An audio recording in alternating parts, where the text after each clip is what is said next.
Amoroso y bendito Padre, Señor, agradecidos estamos por la oportunidad que tú nos das de traer aquí nuestras cargas, nuestras necesidades a tus benditos pies, Padre Santo. Queremos rogarte en el nombre bendito de Cristo Jesús por todas las personas que están aquí y por cada familia representada, Señor. Te pedimos por el orador de esta noche, Señor, que tu Santo Espíritu more en su corazón y que sus palabras sean, Señor, conforme a tu divina voluntad. Te rogamos por cada persona que viene en camino. Sé con ellos, Padre Santo, y tráelos con bien para que nos podamos gozar todos juntos de tu bendita palabra. En el bendito nombre de Cristo Jesús te rogamos todas estas bendiciones. Amén, Padre. Gracias. Muchas gracias, Delfino. Así que esta noche el tema es ¿qué sucede al morir? El profesor Víctor Jäger tiene la palabra.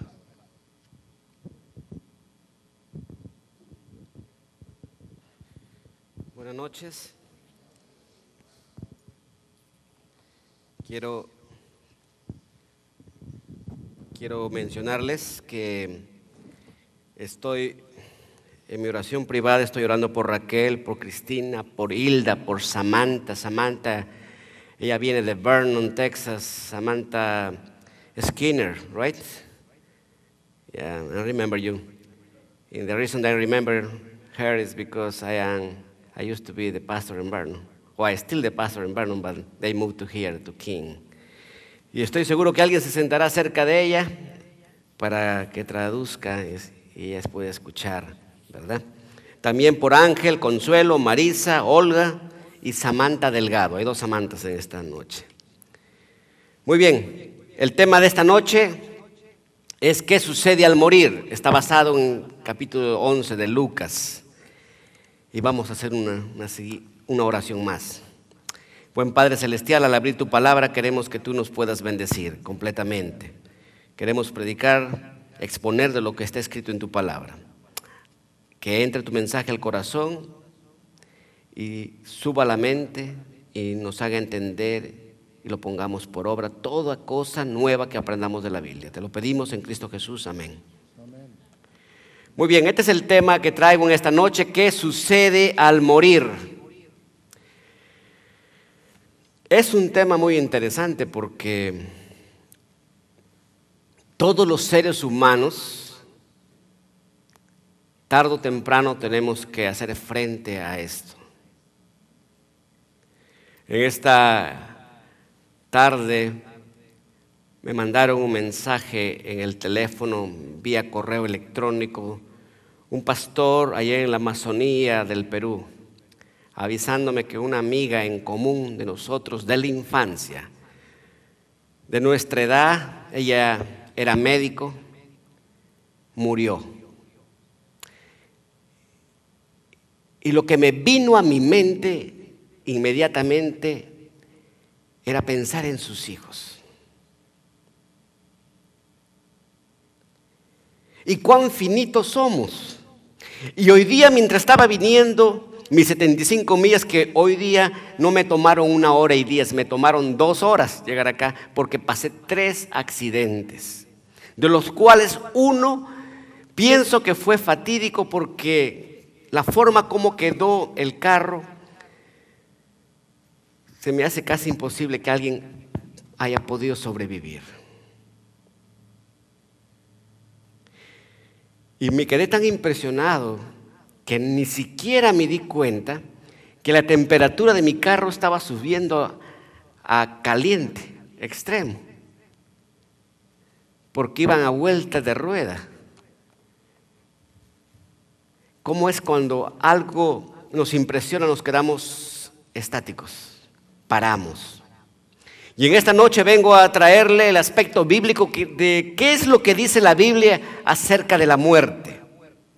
Porque si nosotros no entendemos este asunto que pareciera fácil de entender. Yo les digo esto porque he servido voluntariamente a 2 iglesias de otras denominaciones. He tenido la oportunidad de ministrar.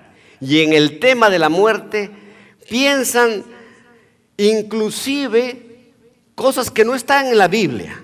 o que han entendido mal. Es por eso que he escogido este tema. Nosotros cuando vamos a un cementerio,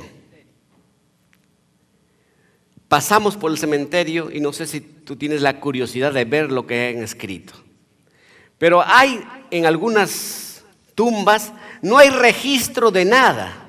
Están vacías. En otras palabras, no está escrito nada. Pareciera que no hubiera nadie ahí, pero hay alguien ahí, está cerrado. Solo que con el tiempo se han borrado los nombres. Pero hay algunas otras tumbas que sí todavía es legible la inscripción. Y encontramos algunas que dicen adiós para siempre. ¿Qué nos está diciendo? Que el que quedó vivo está diciendo adiós a su ser amado para siempre. Sin embargo, también encontramos otros epitafios que tienen alguna esperanza. Adiós hasta que volvamos a reunirnos. ¿Quién podría ser capaz de escribir ese epitafio? Solamente aquella persona que haya pasado un poquito más del tiempo regular en las Escrituras. Hace unos años tuve la oportunidad de estar en Israel y conocer donde se cree que fue donde crucificaron a Cristo Jesús, llamado el Gólgota. También la Biblia en el Nuevo Testamento lo llama el lugar de la calavera. Y cuando logré tomar la siguiente foto, me pude dar cuenta de que tenían razón de llamarle a aquel lugar la calavera. Porque miren ustedes, esa forma de calavera. Ustedes no tienen mucha imaginación, pero si les necesitan ayuda, acá están los ojos, la nariz, la boca. Estamos hablando de muchos años, se ha ido deteriorando con las lluvias y el viento. Pero ahí está. Y ahí en la parte superior creen que fue crucificado Cristo Jesús. Sin embargo, la muerte de Cristo Jesús trae un mensaje de esperanza. La muerte de Cristo Jesús al cristiano trae un mensaje de esperanza. Apocalipsis capítulo 1, verso 18 nos dice lo siguiente. El último libro de la Biblia, Apocalipsis, dice ahí: el que vive, estuve muerto,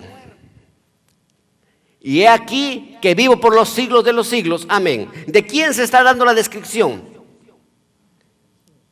Cristo Jesús. Estuvo muerto, murió y resucitó. Y sin embargo también nos dice, en el verso continúa diciendo: y tengo las llaves de la muerte y del Hades.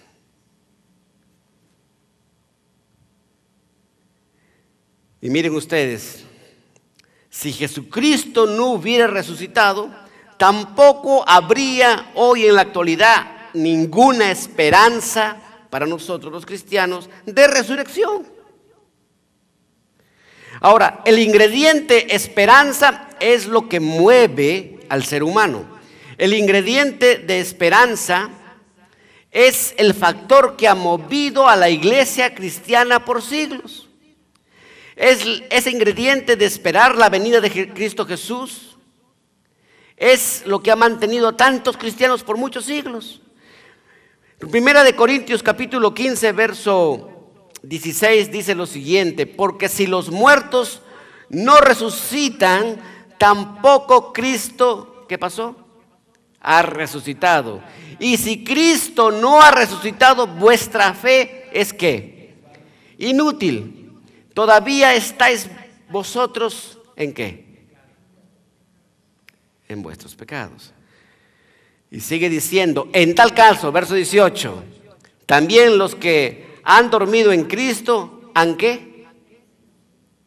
Pero mira bien, los que han dormido en Cristo han perecido. Y esto nos lleva a recordar un poco el tema de ayer. Ayer vimos la entrada del pecado a este planeta y encontramos a una Eva que, teniendo muchos frutos, fue al fruto del árbol que estaba en el medio, que era el precio de la felicidad. Y la serpiente le engañó, ¿se acuerdan? Le dijo, ciertamente, ¿no qué? No moriréis.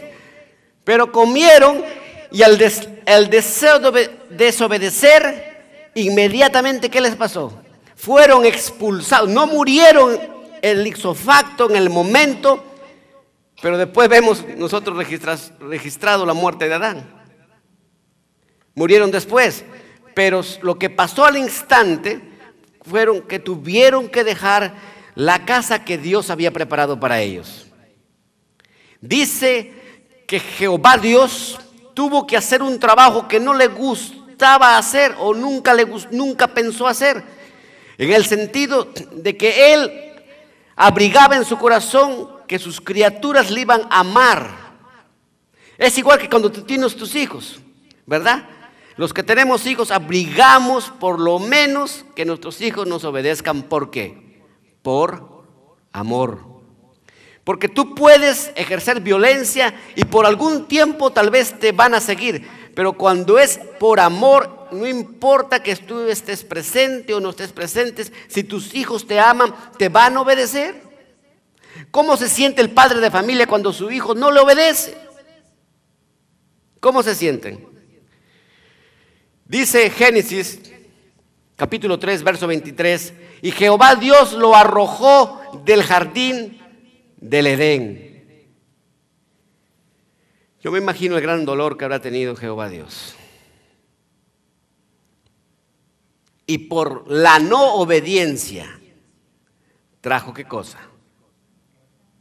La muerte. Ahora, para entender la muerte, primero debemos entender cómo fue la creación del hombre. ¿Cómo fue creado el hombre? Cuando salió de las manos de Dios. ¿Cómo fue creado?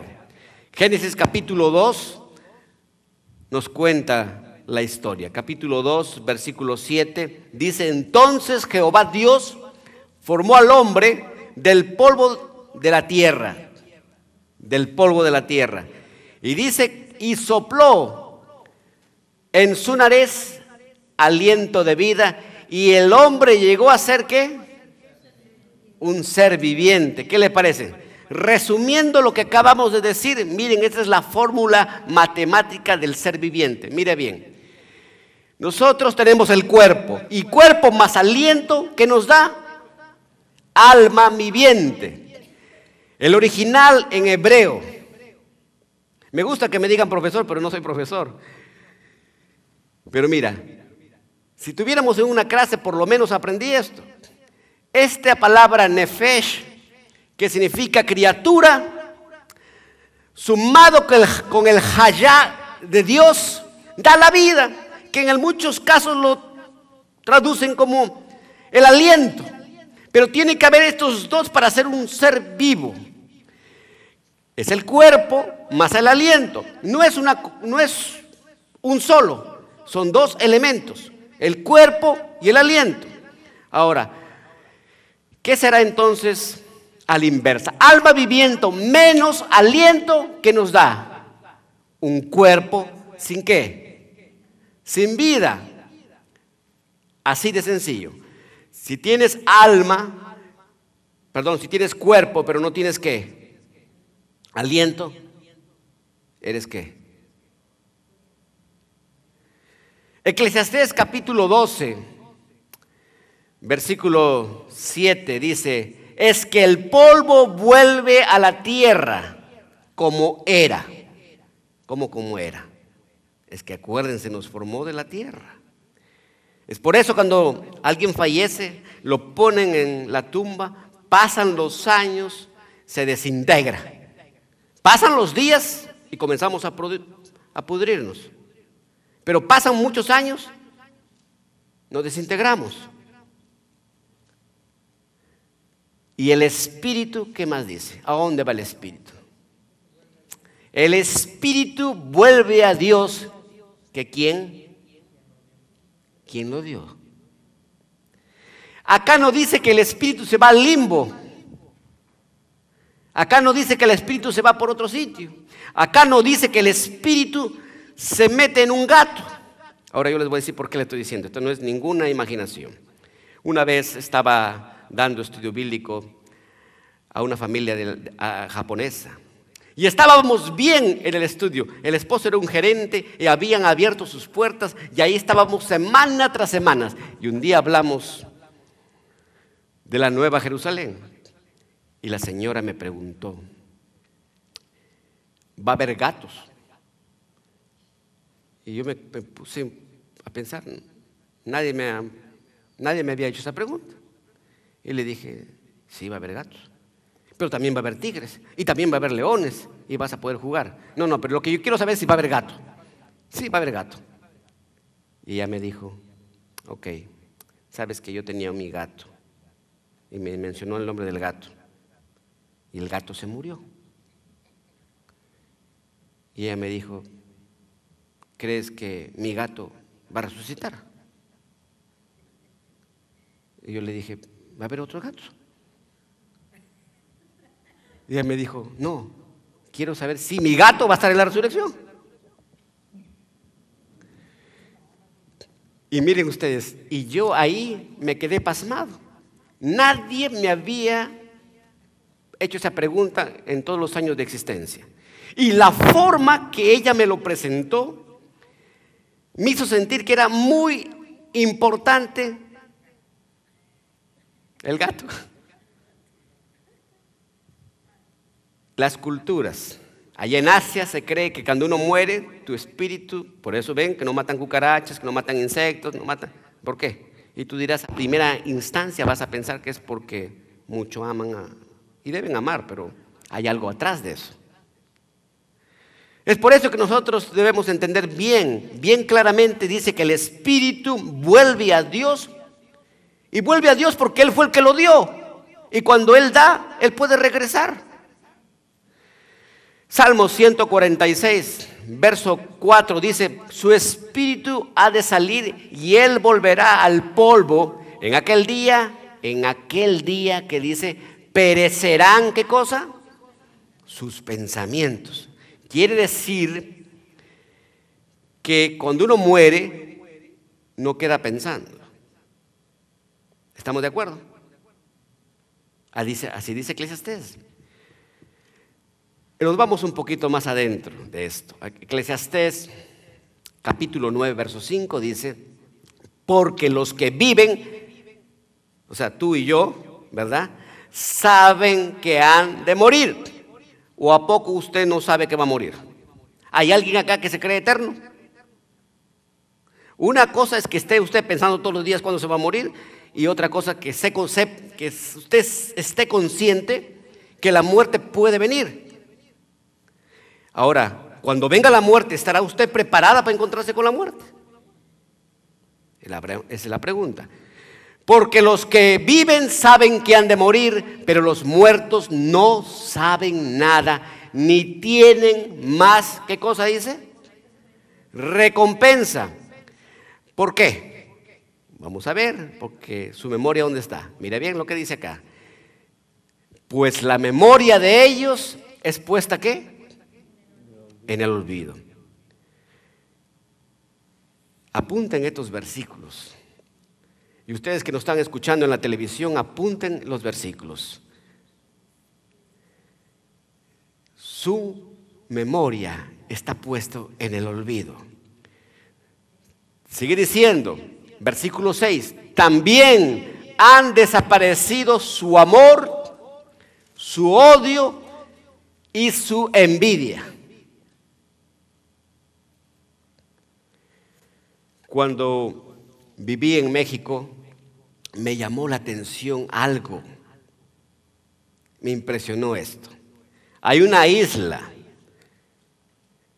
la isla de Yanixio.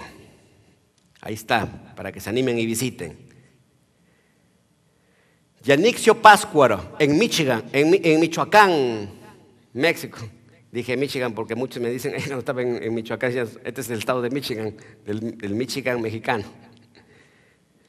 En Michoacán, en esta isla, celebran el Día del Muerto de la siguiente manera. Es una contradicción a lo que dice la palabra de Dios, porque si no saben nada, la celebración es solamente para los que están con vida, no para los muertos, pero sin embargo celebran al muerto. ¿Y cómo celebran? Esto es lo interesante. La isla completa, en su totalidad, se prepara, limpia la casa, ponen la comida, dejan las puertas abiertas y ellos se van. Toda la isla. Lo sorprendente es que vienen ciertas personas, amigos de lo ajeno, se comen la comida, se llevan la mesa, se llevan el televisor, se llevan las cosas y los dueños de las casas dicen: ay, pobre mi Juancito, mi papito, mi tío, no solamente tenía hambre, también le hacía falta el televisor. Y se llevan. Ahí hay un vandalismo, saquean toda la isla y se quedan contentos. ¿Y todo por qué? Porque todavía nadie les ha mostrado tal vez en la Biblia lo que la Biblia dice.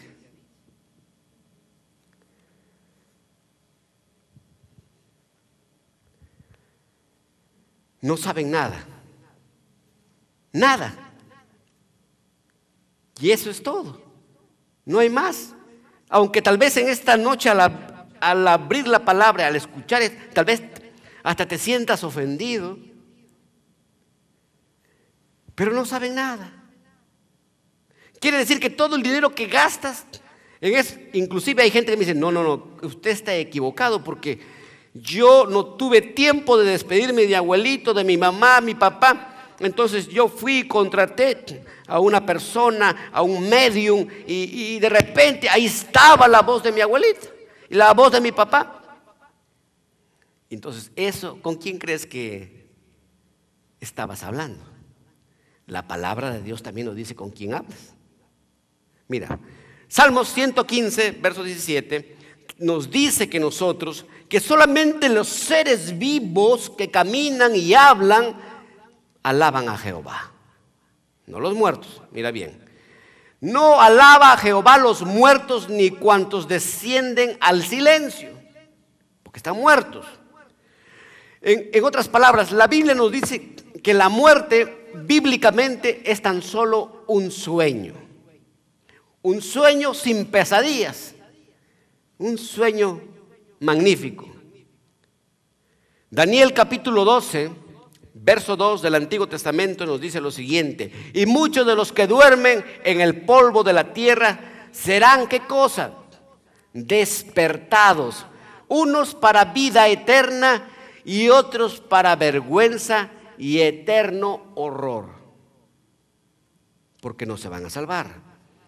Ahora, es bueno recordar la experiencia que Jesús tuvo con una persona que él amaba mucho. Y eso está registrado en San Juan capítulo 11. Dice así: Jesús amaba a Marta y a su hermana y a quién más, y a Lázaro. Amaba. Eran amigos. Y estando Jesús ministrando, le dice a sus discípulos en el versículo 11: nuestro amigo Lázaro duerme, pero voy a despertarlo.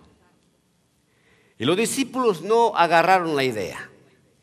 Los discípulos pensaban que estaba hablando de la muerte, del sueño, no de la muerte que ellos conocían.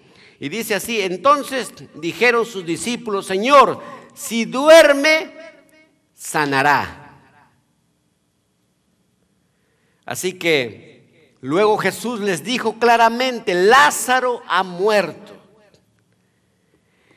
Y a causa, versículo 15, de vosotros me alegro de que yo no haya estado allá, para que creáis, pero vayamos a él.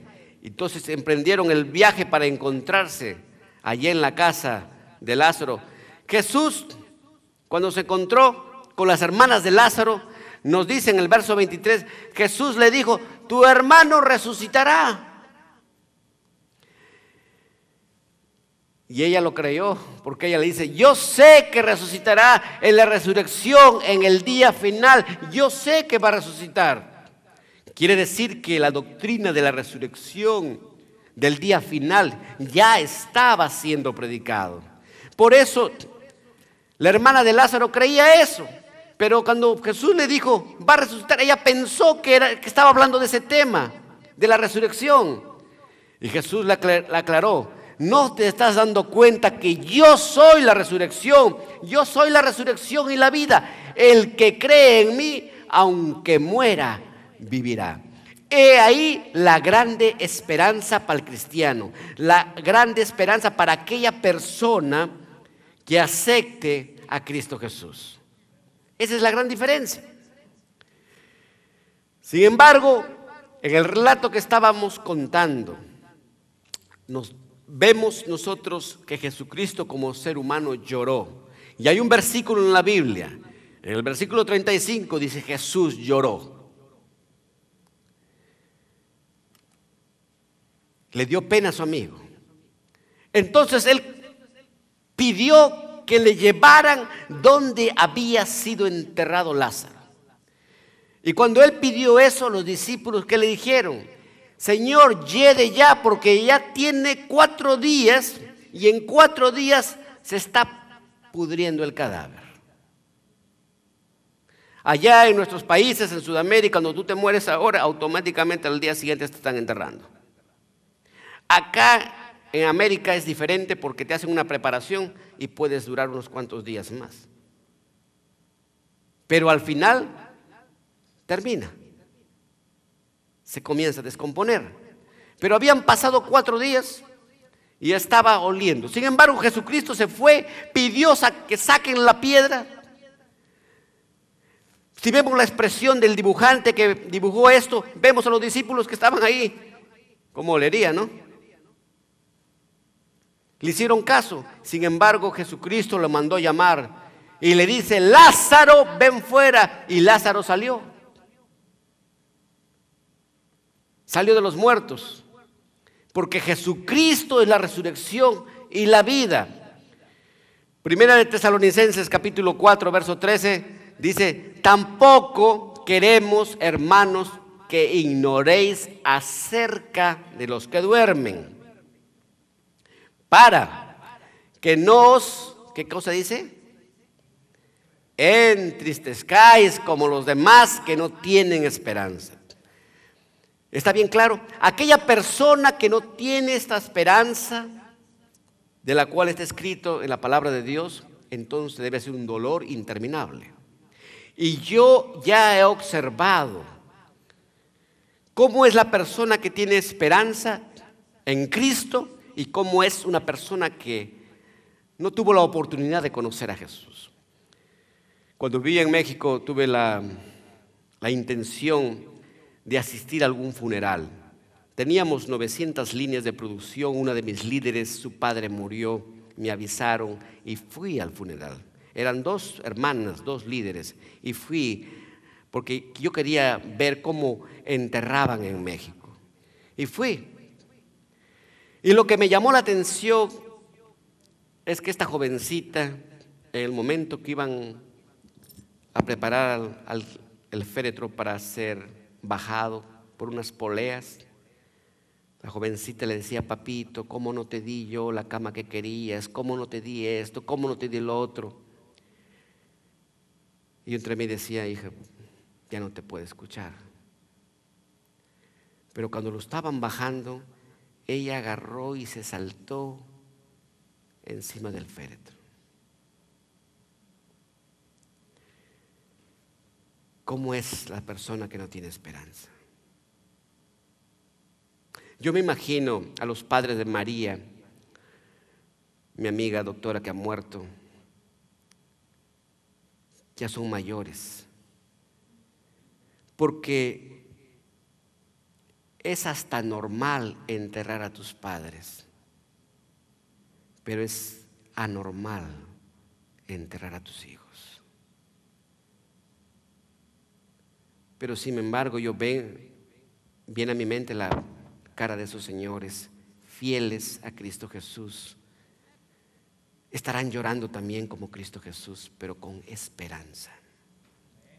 ¿Ves hasta dónde te puede hacer bien Cristo Jesús? Porque tú, mientras estés en esta tierra, cualquier momento te puede pasar.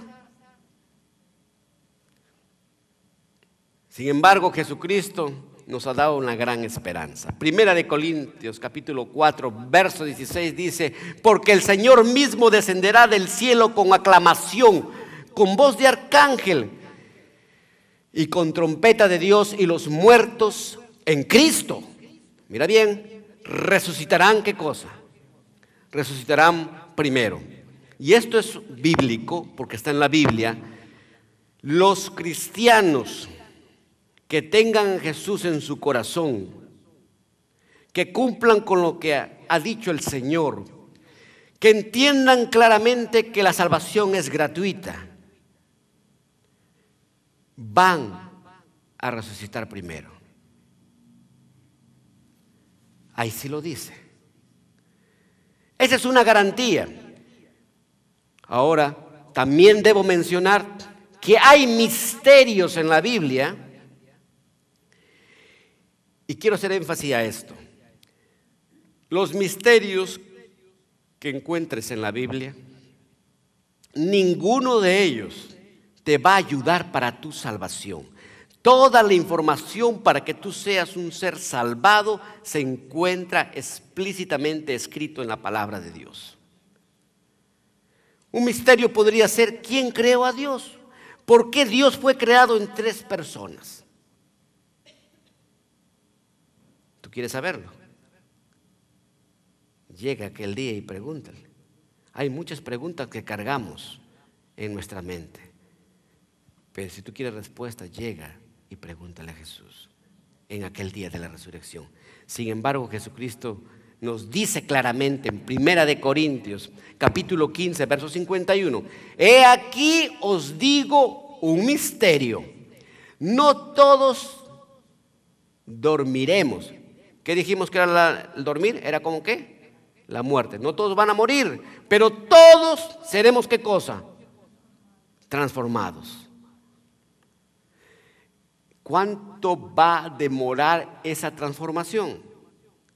Por eso es misterio. Miren acá, dice: en un instante, en un abrir y cerrar de ojos, a la trompeta final. ¿Qué te parece? En un instante. Porque dice que sonará la trompeta y los muertos serán resucitados sin corrupción y nosotros seremos transformados. ¡Qué hermoso! Por fin la transformación. Miren, la belleza buscada por siglos. Y no hay ninguna medicina para que te vuelvan más bonitos. Han probado muchas cosas, pero no hay el elixir de la eterna juventud. Pero ahí, en un instante, seremos transformados. Juan nos dice que no te sorprendas. Miren acá, San Juan capítulo 5, verso 28. No os asombréis de esto, porque vendrá la hora cuando todos los que están en el sepulcro, hablando de los muertos, oirán que su voz. Y esto lo comprueba en la actualidad. Los psicólogos en la actualidad dicen que no hay otro nombre más hermoso que tu propio nombre. ¿Sabías eso? No hay otro nombre. Y saldrán, dice ahí, los que hicieron el bien para la resurrección de la vida. ¿Y qué más? Pero los que practicaron el mal para la resurrección de la condenación. ¿En qué grupo quieres estar? ¿En la primera resurrección o en la segunda? Es nuestra elección, pero lo único que tenemos que hacer es mirar la cruz. Él ya pagó el precio, ya pagó el derecho para que tú puedas estar en la primera resurrección si tú aceptas el sacrificio de Cristo en la cruz. ¿Y sabes por qué Cristo Jesús ahí no está? solamente simboliza la cruz, pero está vacía. ¿Sabes por qué? Porque Jesucristo está vivo, resucitó. Esa es la garantía, que creemos en un Dios que ha resucitado y que pronto va a volver. La tierra, con todo lo que nos toca vivir, está clamando su venida. Todas las profecías están sucediendo en nuestros ojos. Estamos presenciando el poder de su venida. Sin embargo, alguien dirá: pastor, es que usted no ha leído este versículo como debe de leerse.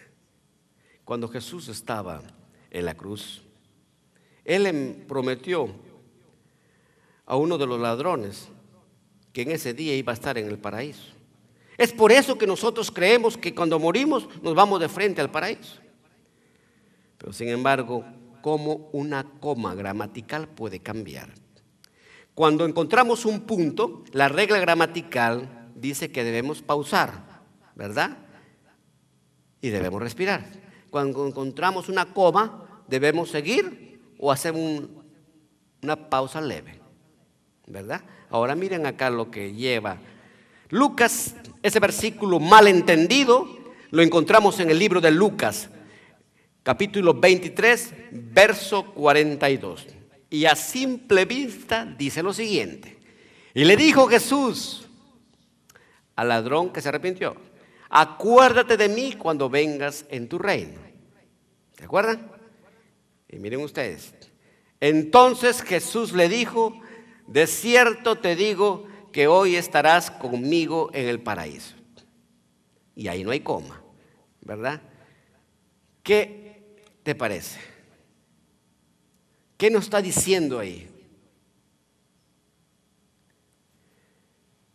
La pregunta que tengo a ustedes después de leer esto es la siguiente: ¿se fue Jesús al paraíso ese día?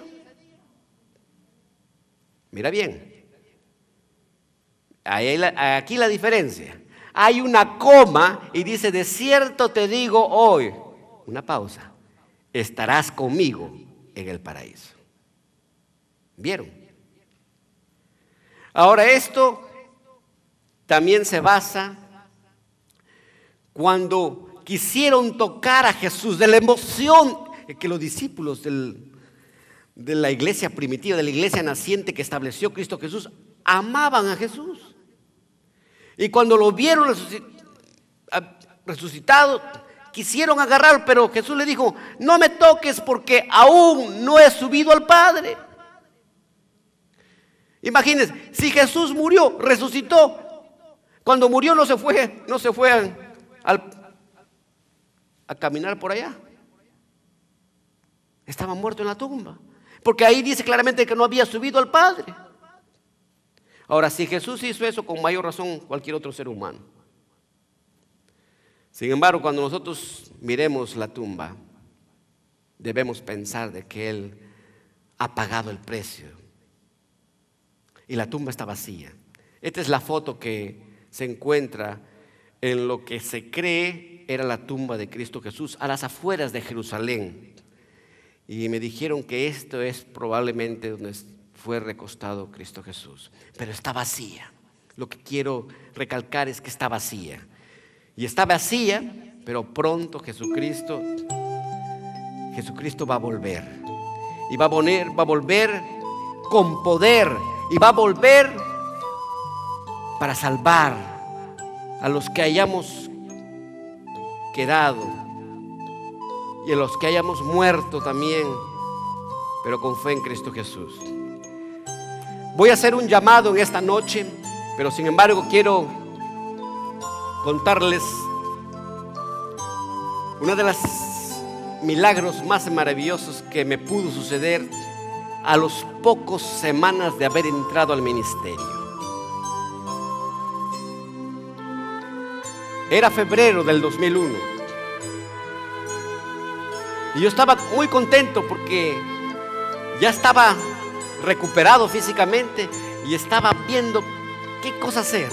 Por primera vez, era mi primer mes, y por primera vez no estaba ni en ningún escritorio, no estaba en ninguna oficina, no estaba con una hora de entrada y una hora de salida, y me encontraba, y el día a veces se me hacía inmenso, porque estabas queriendo saber cómo trabajan los pastores.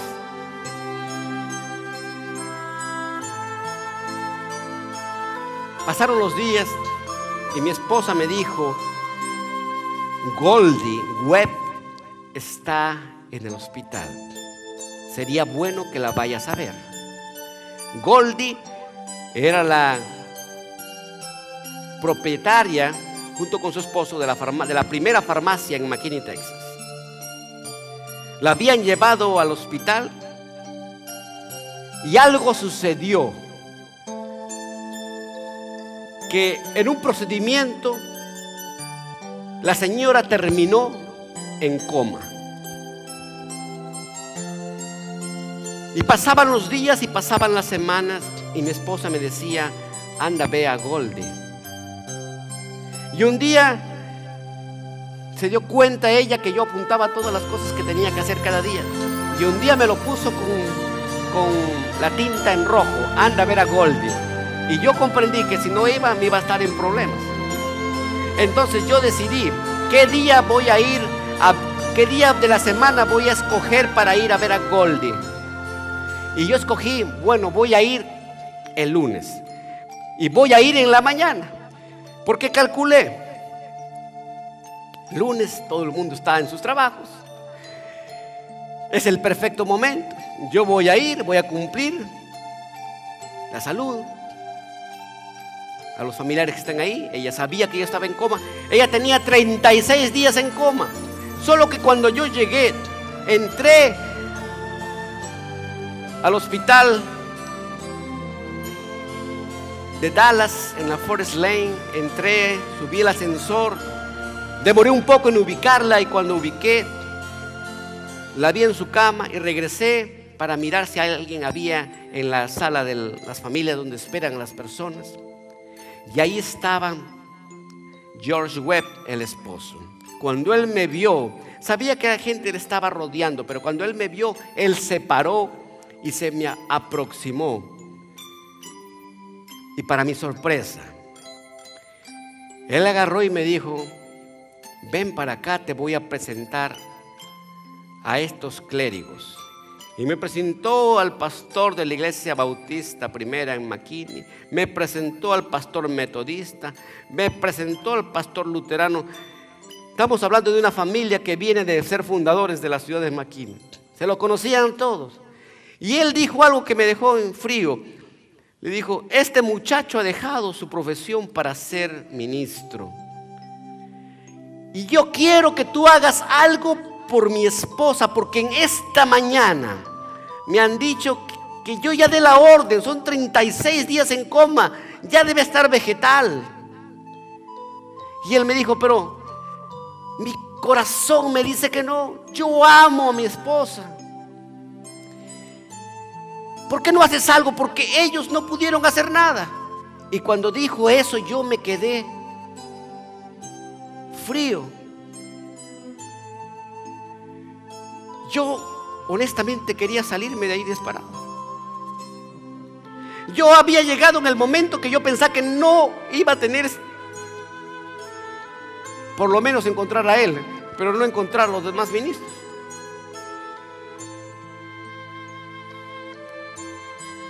Y yo le agarré, lo llevé para un lado, y él me siguió. Y le dije: Mr. Webb, ¿usted cree en el ungimiento? Y él me dijo: no. Inmediatamente saqué mi Biblia, le leí Santiago capítulo 5, lo leí todos los versículos. Cuando terminé de leer, él estaba con sus ojitos ansiosos y me dijo a mí: creo. Y me dijo una pregunta: hagámoslos ya. Y otra, ahí me quedé más frío, porque yo nunca había ungido a nadie. Y entre mí entró la idea: ¿cómo que hagámoslo ya si yo ni sé cómo ungir? Entonces yo le dije: hagámoslos en la noche, traiga a toda su familia, todos los quiero ver. Y yo le dije en la noche porque me dé tiempo para ir a investigar cómo es eso. Cuando me estaba regresando a mi casa, yo me ponía a pensar, ¿a quién llamo? Porque una llamada me puede solucionar mi vida. Yo dije, si lo llamo a mi jefe, va a decir, mira, ¿a quién hemos escogido? A un muchacho que ni siquiera sabe ungir. Si le llamo al colegio, también me van a sorprender con algo. Entonces me fui a buscar. Busqué en el internet, busqué en los libros y busqué. Y tenía que ser en inglés, porque el ambiente iba a ser en inglés y iba a ser aún más difícil también. Las 5 horas que pasaron se me pasaron como si hubiera sido un minuto. Y preparé el ungimiento de lo que yo pensé que era el ungimiento. Y fui al hospital. Llevé a mi esposa. Cuando llegué al hospital, allá en la Forest Lane de Dallas, encontré a Goldie en su cuarto con toda la familia reunida. Rápidamente me di cuenta que eran de una buena posición social. Y me acerqué, abrieron camino para que yo entre. Yo entré con temor, ¿saben? Yo entré pensando, ¿qué va a pasar? Pero confía en el Señor, confía en su palabra. Cuando entró un pensamiento en mi cabeza y le dije, antes de comenzar, quiero que se pidan perdón si haya habido alguna ofensa en su vida. Pasó un minuto de silencio y comenzaron a pedirse perdón, comenzaron a llorar como niños, toda esa familia.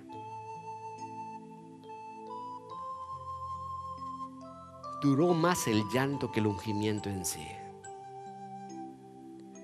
Cuando terminó la última persona, Mr. Webb vino a la cabecera de su esposa y me miraba con unos ojitos inquietos por saber qué venía después.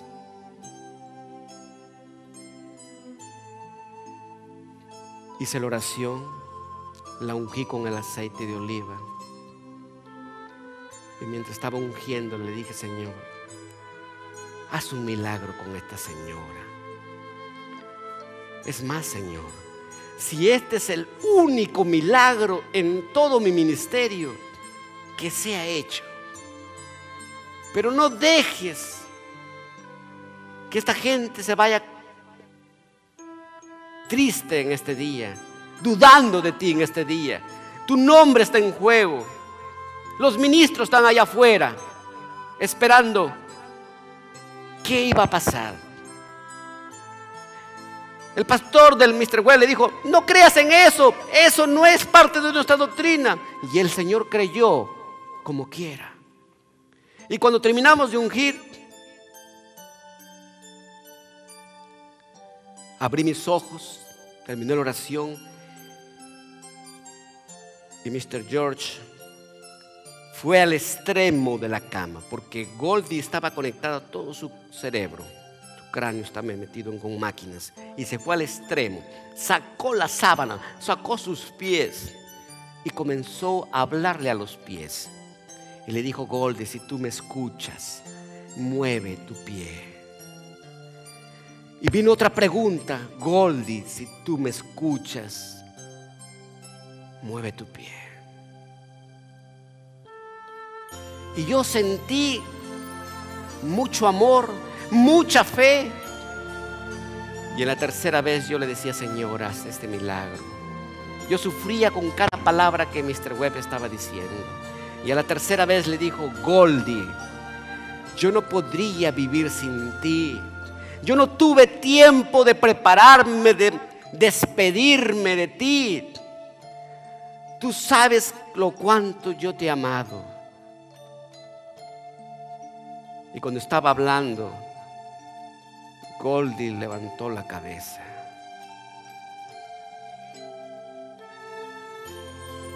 todos los que estaban ahí lloramos de alegría. A los pocos minutos llegó una de las hijas que no había llegado a tiempo al ungimiento. Llegó y le contaron lo que había pasado. Pero ellos dijeron así: Víctor ha hecho esto. Y cuando dijeron eso me entró otro pensamiento y les dije: si ustedes realmente creen que yo he sido, ciertamente ella va a morir. Entonces voltearon y dijeron: no, fue Dios. Y la hija dijo: así es mi mamá, ¿verdad? Y la señora abrió sus ojos.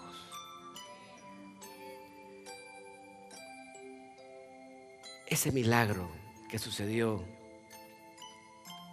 es real. Y cuando vino el pastor del señor Webb y le contó, el pastor dijo: eso no puede ser porque eso no creemos. Y el mismo Mr. Webb le dijo: no creemos. Lee tu palabra de Dios.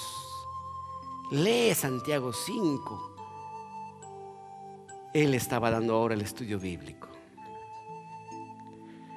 Queridos, yo no sé qué milagro tú necesitas en tu vida, pero tú también puedes ser tocado por el Señor en esta noche. Ustedes que me están viendo allá en la televisión, en el local donde tú te encuentres, donde esté llegando la señal de Esperanza TV, también puede llegar este día para ti. Si ustedes creen, y ustedes también aquí, si tú crees, yo voy a hacer la invitación para orar. Si quieres una bendición del Señor, si necesitas un milagro para tu vida, tú puedes tener otra historia y Dios te puede tocar tan solo si tienes fe. Yo quiero hacer esta invitación porque voy a orar. ¿Quién será la primera persona que ahí donde se encuentra, que desee parar para decir al Señor: Señor, mírame y tócame en esta noche? Amén.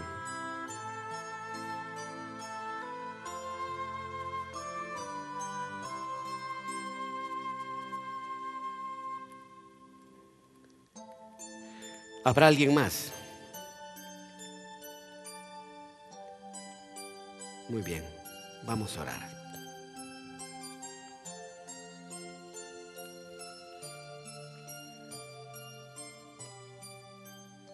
Vamos a orar. Querido Jesús que estás en los cielos, Señor Jesús, queremos que tú vengas en esta noche y abraces profundamente con tu brazo sanador a las personas que en este día no han dudado al venir y tienen una fe más grande, inexplicable.